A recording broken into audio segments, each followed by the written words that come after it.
再来看这立委高金素梅呢，是标出诈领助理费，北检是来指挥调查局去敲找伊的办公室甲徛家。北检是表示讲，这高金素梅等人呢是涉嫌诈领助理费、违反医疗器材管理法等等，所以已经通知18人到案说明，目前是持续咧调查。原来这国民党立委罗志强，伊是批评赖政府调查高金素梅呢，是代表民主的寒冬。不过，民进党立委陈培如伊所敲说这罗志强是急要甲洗护白，呼吁大家都爱等待司法调查。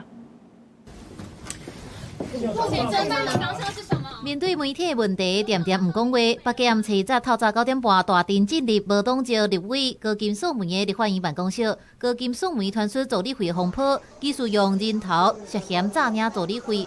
另外也传出顶一届选举相关金流可能有个案的记录，所以调查局个案3名人员也做回到办公室进行敲索。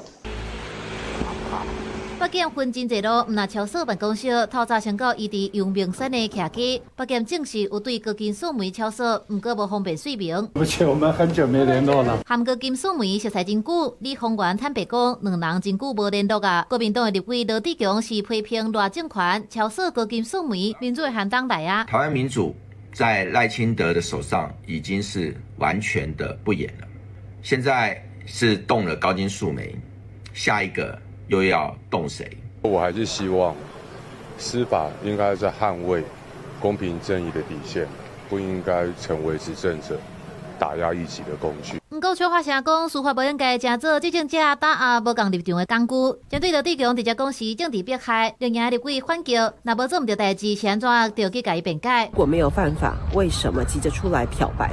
过去高金素梅委员确实有非常多令人感到纳闷的。引起争议的讨论跟言论，例如在总质询的时候，对着行政院长说出“我们习近平主席”。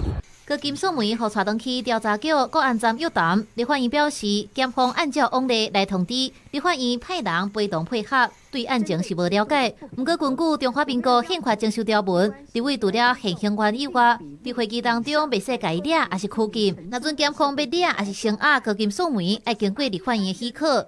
记者综合报道。